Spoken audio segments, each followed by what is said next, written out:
out like this.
Заставку поменяй.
Hello everybody, salam.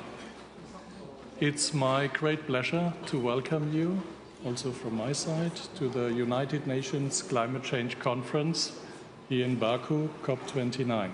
My name is Alex Sayer, I'm the media coordinator, and I will quickly present you here the distinguished panel. We have Mr. Yalcin Rafiev, he's the lead negotiator of COP29, UN Climate Change Executive Secretary Simon Stiell. To his left, Nigar Arpadarai. She's the climate champion for COP29 and one of the co-chairs of the Article 6 supervisory body, Martin Hessian. We are still expecting the second co-chair to arrive, Maria Al-Chishi. We will hear first a few remarks, and then we will have time for your questions.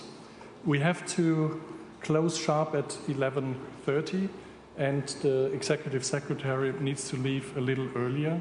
So let's get it started. Mr. Rafiev, you have the floor. Thank you, Alexander. Good morning, ladies and gentlemen, dear friends.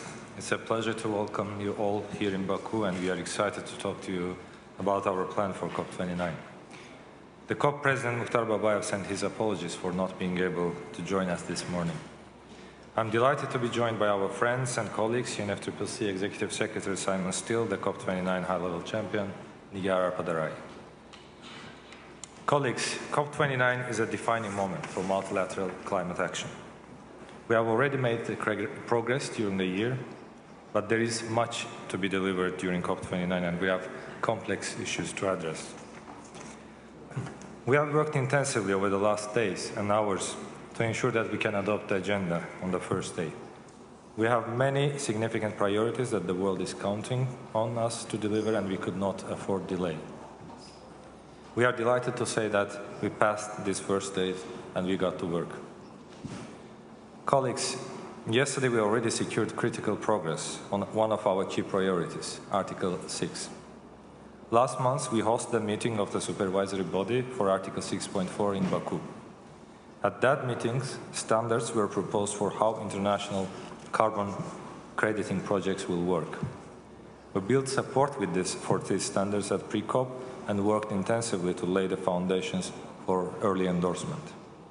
Yesterday, parties reached consensus on the standards for Article 6.4 and the dynamic mechanism to update them.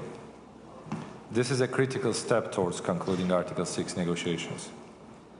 This will be a game-changing tool to direct resources to the developing world and help us save up to $250 billion a year when implementing our climate plans. We are grateful to all parties who have come to COP29 ready to show flexibility, collaborate, and reach agreement. We are seeing an unprecedented level of enthusiasm and determination on Article 6. Colleagues, following years of stalemate, the breakthroughs in Baku have now begun. But there is much more to deliver. Today and tomorrow, we will host a leader-level summit. This will be opened by the President of the Republic of Azerbaijan, His Excellency Mr. Ilham Aliyev. It's a crucial opportunity for global leaders to speak up and step up. The world is waiting to see them and eager to hear from them. Leaders cannot miss this opportunity to send a strong signal of our collective commitment to confront the climate crisis. We also need them to provide clear direction and mandates for their negotiators at COP29. We will address mitigation with a leader-level dialogue hosted by the COP29 presidency and the International Energy Agency. This follows the calls to action that we have jointly published yesterday and will be an important opportunity to take them forward. And later in the day, we will co-host a summit on methane with United States and China. We will also host the leaders of international financial institutions. They have a special role to mobilize climate finance, and we have engaged with them throughout the year. We are now delighted to welcome them in Baku to make an important contribution. And we will continue to work with them and their shareholders to ensure that they continue the climate finance reform agenda. We will also take historic steps to get the Fund for Loss and Damage up and running. Today, we will sign the hosting, trustee, and contributor agreements that will turn the pledge into concrete funding. This will allow support to start flowing in 2025. Ladies and gentlemen, we are grateful for everyone who has made the effort to be here as part of this global effort. Success does not depend on one country alone, it requires all of us. Everyone must focus on how they can play their part to contribute to our global efforts. We now look forward to answering your questions. Thank you. Thank you, Mr. Rafiev. Executive Secretary, you have the floor. Thank you, Alex, and good morning to all of you. So firstly, let me thank you for being here. Your reporting plays a vital part of our process, and what you communicate, how you articulate what is taking place in these halls, which can often be abstract to many out there. Your ability to communicate that in language that is understood is of great importance to our process. So we have news from last night on Article 6. I'll come back to that. But I want to start with a few broader remarks about this COP and its context. The IEA predicts $2 trillion will be invested in clean energy and infrastructure this year alone. And that's remarkable. But it's only a fraction of the global economy. And the vast majority of it concentrates in just a few big markets. Climate investment must flow to where it's needed most to save and improve lives and livelihoods of billions of people all around the world. Enabling every country to take strong climate action is 100% in all countries' interests, even the largest and wealthiest. Why? Because the climate crisis is fast becoming an economy killer. Unless all countries can slash emissions deeply, every country and every household will be hammered even harder than they currently are. We'll be living in a permanent inflationary nightmare. And this is not some far-off risk. The climate crisis is a cost of living crisis right now in every economy across the planet. As climate disasters hit supply chains and food production harder each week, climate action is global inflation insurance. So, on the NCQG, I say to all nations, let's get a good result. Billions of people cannot afford their governments to leave COP29 without having a strong outcome on finance. And it's not only about averting disaster. Bolder climate actions are a recipe for stronger economies, more jobs and equality, less pollution, better health, and more security and cheaper, more and secure energy supply. New national climate plans, NDCs, due from next year, will be vital. We'll all be talking more about those as we go through this COP. And quality, the quality of those NDC submissions is of greatest importance. So to Article 6, last night, parties agreed strong standards for a centralized carbon market under the UN. There's more work to do, but this is a good start, the product of over 10 years of work within the process. Colleagues, you are masters of making complex things understandable. So let me say on Article 6, this is not some bit of arcane UN bureaucracy. When operational, these carbon markets will help countries implement their climate plans faster and cheaper and driving down emissions.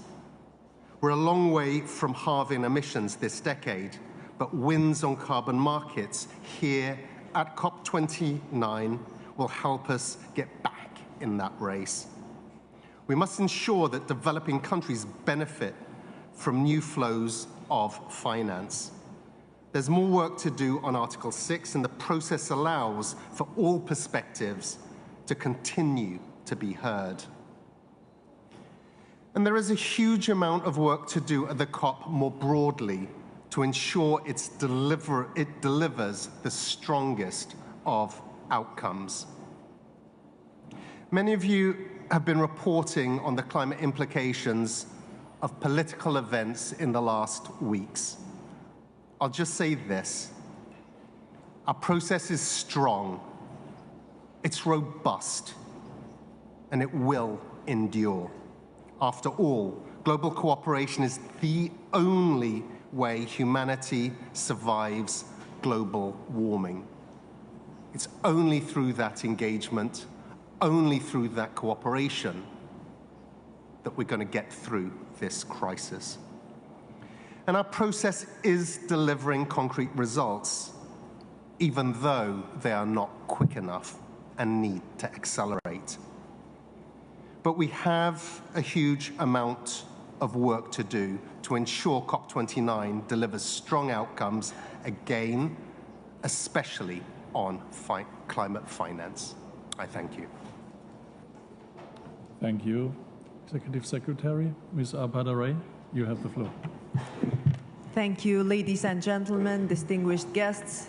I would like to welcome you in Baku, some of you that are traveling here from your countries. We are really excited to be able to work closely with you. My role is the role of UN Climate Change High-Level Champion. And in this role, together with my colleague Razan Al-Mubarak and with Marrakesh Partnership, we are trying to bring the voices of non-state actors to the process, because we strongly believe that we are speaking about the global climate action and we need everyone on board. So, dear friends, climate change is not a distant threat. Climate is changing. We see it, we feel it, we can measure it. And it means that we need whole of society approach to handle this issue. Not only whole of society approach, but also whole of global community approach.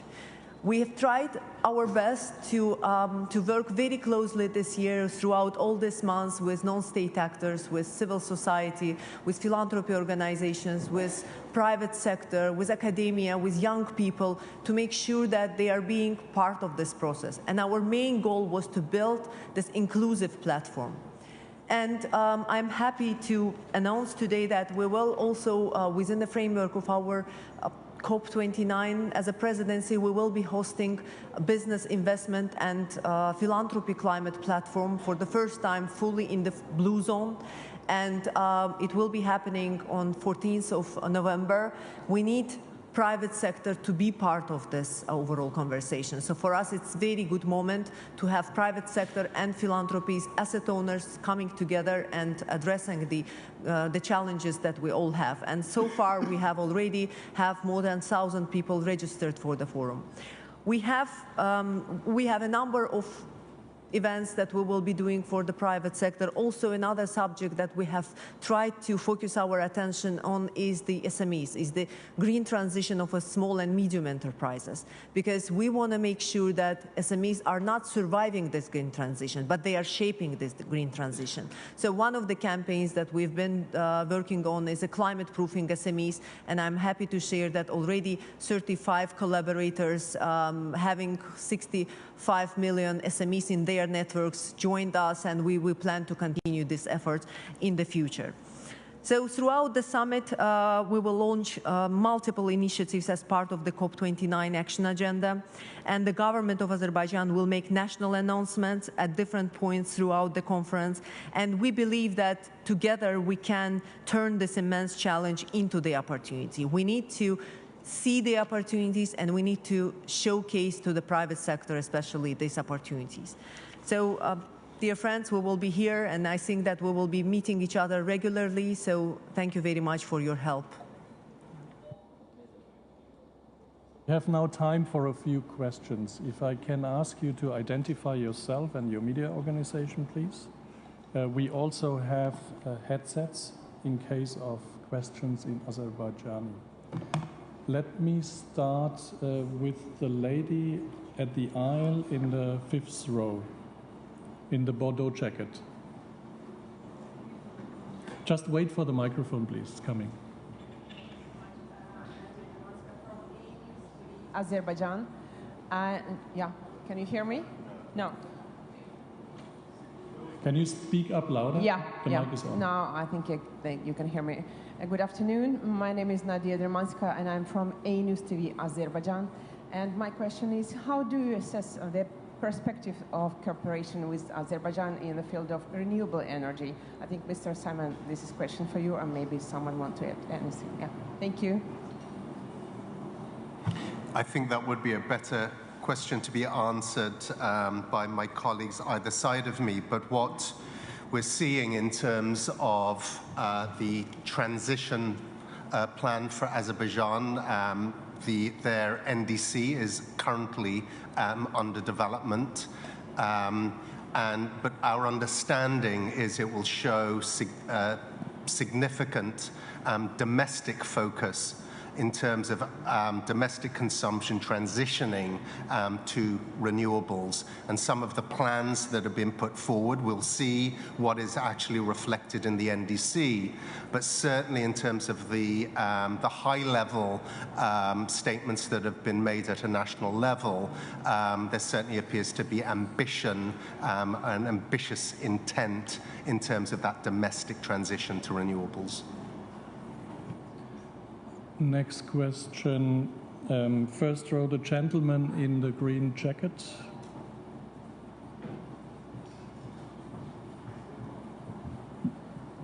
Good morning, Benjamin Lejeune from AFP. A question for Mr. Rafiev. The contact group has started this morning on NCQG. They are concerned that developed countries may not commit to an ambitious figure for themselves and are fighting for a global investment figure. Would you say that it's necessary to have a figure for developed country contribution, a clear figure, and what would be the floor for this figure, 200, 400 billions of dollars? Thank you so much for the question. Yeah, the NCQG negotiations have started, and as you know, recently, a few weeks ago, by the co-chairs of the ad hoc work program on NCQG have released substantive framework on draft negotiating text. Now we'll start our technical process to see where we are leading to. In terms of contributions, of course, this is one of the elements that is subject to negotiations, and we continue negotiations on this topic. Nobody can predetermine the figure. As for the contributions by developed country parties, this is of course something that is also subject to the negotiation process. As a host country, we are doing our best, putting a lot of efforts to bring the parties together, creating a space for them to engage in negotiation process, which in our belief will result in an NCQG that is fair and ambitious, and that takes into account the needs and priorities of the developing country parties. Thank you. A final question for the Executive Secretary, because he needs to leave in a moment. Yeah, the gentleman in the first row. Here, next in the gray. Yeah, thank you. Yeah, thank you. I'm Bugar Seida from Azerbaijan State News Agency. And my question is to you, Simon. A simple question. Since, as you mentioned, this current COP has become already known as Finance COP, and we do hope to see a finally shift from just talking to result-oriented action. My question to you is, to what extent are you optimistic about reaching the goal that has been put forward, and what are your expectations from this current 29? Do you think that we will really see the result in the end? Thank you. Thank you.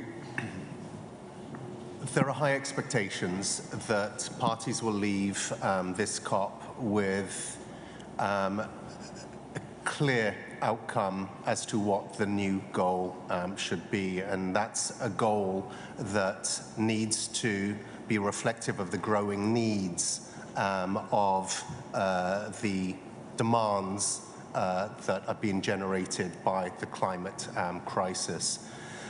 So having a clear view, a clear signal that the scale and some of the quality elements around that goal are clearly articulated, that provide a level of assurance to certainly the most vulnerable countries that that support will increase, and ability to access that will be increased, but also a signal that the private sector, private finances, other sources of finance can be brought to the table, that this new structure provides that enabling environment that is able to attract other sources of income, of finance, that supplement that public number. Thank you. Thank you, Executive Secretary. He needs to leave now, but we continue with the questions. On the second row, the lady with the black jacket.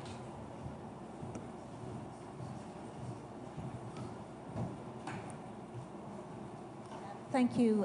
Caroline O'Doherty from the Irish... Can you please speak up a little bit? Sure. Thank you. Can you hear me? Caroline O'Doherty from the Irish Independent. Question from Mr. Rafiev.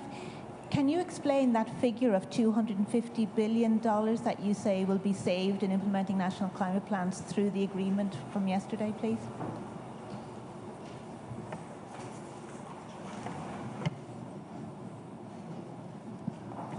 Thank you so much for the question. Yeah, the Article 6 operationalization is a long-standing unresolved issue, and yesterday on the 6.4 we have adopted the standards that was endorsed by the supervisory body for mechanism, and the amount that I have referred to, 250 billion to reach out to, in total, the total value of the flows of carbon market that is aligned with Article 6, based on the assessment of the International Emission Trading Association, will reach to that figure if we operationalize it and if the mechanism starts working. And it could reach up to 1 trillion per year by 2050, based on the projects that can be implemented in developing countries. Regarding the practical examples for the projects, I can hand over maybe the floor to Maria and Martin to add up some additional elements, please. Thank you very much, and thank you for the question. So in putting forward the standards that oversee the centralized UN mechanism for markets, we took into consideration really what we wanted this mechanism to do, which was we wanted it to incentivize project developers to go for the high-hanging fruit instead of the low-hanging fruit. And so it really looks at the projects that are not financially feasible currently, that are very ambitious, and how can this mechanism help in providing some stream of revenue to those projects, but in a way that balances host party priorities as well as the priorities of the party that's going to be receiving some of the credits or the claims coming from these projects.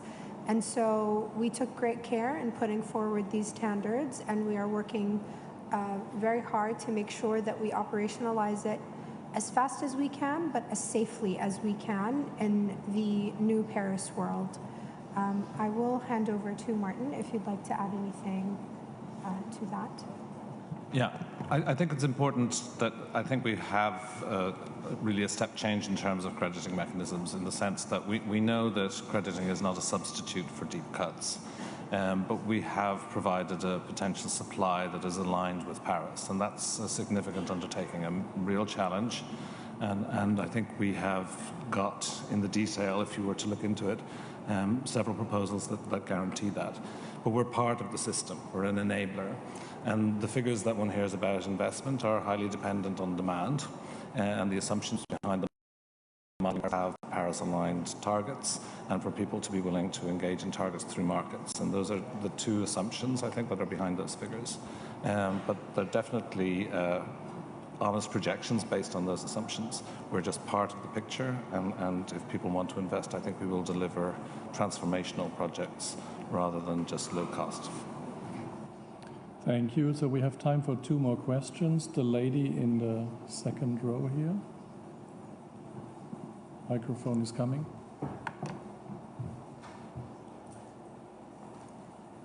Hello, I'm Ivy with S&P Global Commodity Insights. So my question is also about Article 6. So what exactly does it mean by having that conclusion yesterday? How far we still are, or how long will it take for the Article 6.4 credits to be delivered to the market? And what are the remaining agendas to be done? Thank you. Yeah, I would answer to this question in a general terms. What does it mean for whole negotiation process? But for the technical details, I will ask Maria and Martin to support me. So it was yesterday we adopted a standards that has been endorsed by the supervisory body of our mechanism. And that was very important because that was a long-standing issue, 10 years of hard work, and there have been several attempts to get it adopted, but this year finally we got it done. Also important for the process-wise, for the negotiation process, we had a very good start. We had a very important step on the first day that will definitely set the mood in the negotiating rooms and create a positive atmosphere that will inspire everyone to continue the negotiations in a constructive way. But again, for the technical details, Maria, by the way, is the chair of the Article 6.4 supervisory body, and Martin is a vice chair. So please, Maria. Thank you very much, and thank you for your question. So what does this mean and why is it important? I think everyone in this room might be well aware that the supervisory body has put forward recommendations based on a mandate that came from CMA, specifically on methodologies related to this mechanism, as well as recommendations that touch on activities involving removals. And so for several years now, the supervisory body has attempted to put forward guidance that would really shape the way these methodologies are developed and applied within this mechanism. And parties have told us that there needs to be more done.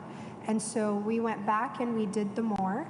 And the adoption that happened yesterday truly means that we, as a supervisory body, can now begin the work of developing further standards and guidance and elaborating on our way forward in a way that enables all of the tools to come into play.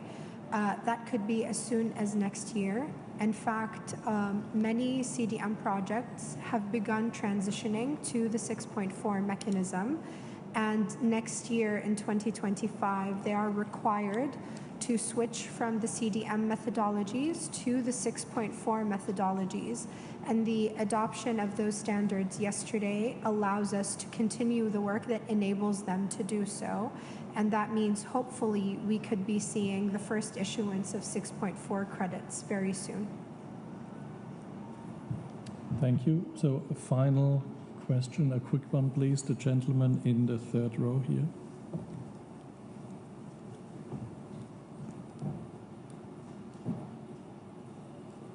Thanks so much. Sibi Arasu from the Associated Press. My question is to Maria Al-Jishi. There's been concerns that due process has not been followed while Article 6.4 was passed through yesterday. So can you address those concerns, especially with regards to, say, issues like human rights of people who have been asked to resettle for carbon credit-related work? Maybe that is not being addressed enough, is some concerns that observers are raising. Can you address these concerns? Thank you very much. So with regard to concerns about due process, I will have to say that we are a UN body governed by the Conference of the Parties, serving as the meeting of the parties to the Paris Agreement. We absolutely must follow due process at all times. And the CMA is free to give the supervisory body any guidance it wishes to. And we are more than happy to receive that guidance and elaborate on it. And when it comes to the concerns that have been expressed, I would like to point you to the appeals and grievance procedure that was adopted this year alongside the two standard documents, because we viewed it as a package of deliverables instead of just the two documents that were mandated by CMA. And I'd also like to point you to the Sustainable Development Tool, which has certain requirements specific to human rights, but also there are requirements within the design phase of the project itself to ensure that stakeholders remain part of the process as key stakeholders, and that they are consulted as we move forward. And then there are avenues and channels through the appeals and grievance procedure in order for us to know when all of our rules and regulations are not being upheld, because there is no system that's perfect, but we're trying to get as close as we possibly can. Do you want to add anything, fellow Vice Chair? Yeah, I do. I mean, I'm just conscious we're before the press. It's quite difficult to communicate what we're doing, and sometimes it's easier to report on process than it is on substance. I just want to say that we're significantly different from what's come before, and a vast improvement on what's come before, and perhaps a challenge to standards out there. We've cut crediting levels so that they're sharing between countries. We've got no lock-in rules. We've got rules on reversals. All of these things are technical, but they are significant environmental safeguards. And with regard to the human rights, we've been questioned as to whether there will be safeguards on human rights. It's in the SD tool. It does require third-party verification of measures to prevent breaches of international and national requirements on human rights, also on indigenous people. And I just urge people to look beyond the headlines in a way, and we'd like to create some headlines around the substantial improvement in standards that we've done. Thanks. And if I may just very quickly add, because you mentioned the third-party verification, in the process of developing the Sustainable Development Tool, we actually put it out to existing DOEs to ask if the things that we were putting within the tool are actually elements that they could verify. And we've gotten feedback from them, because we wanted to make sure that this was not just a box that the project developer could tick, but in fact it could be something that would be verified by a third-party entity. So just wanted to add that really quickly. Thank you. Thank you very much for today. Let me just give you a few numbers at the end about the registration. So from today, we have 33,651 party representatives, 13,140 observers, 3,594 media, which is a total, including host country guests, of 52,894 registered participants. Also an announcement: from Thursday onwards, we have daily press briefings at 1:15 from the COP presidency, and I'm looking very much forward to seeing you there. Thank you very much. Chok Sagul. Thank you.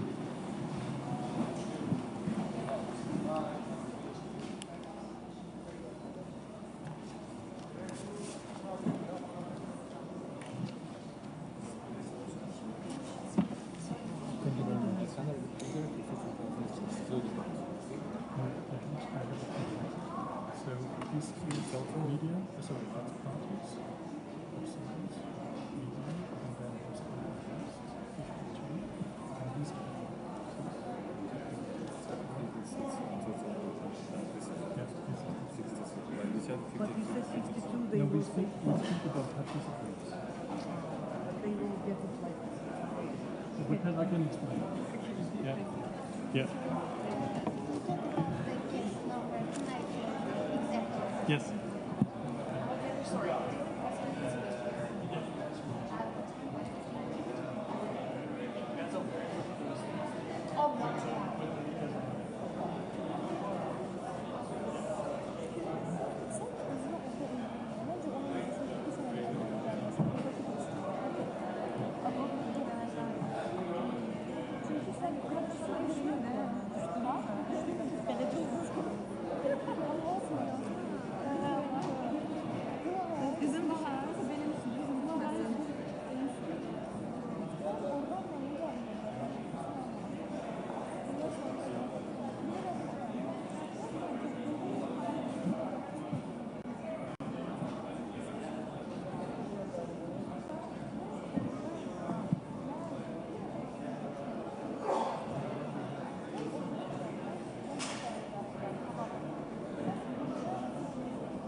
sonra saat 2'de olacak. 2'de, okey. Zaten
Ha ha ha ha.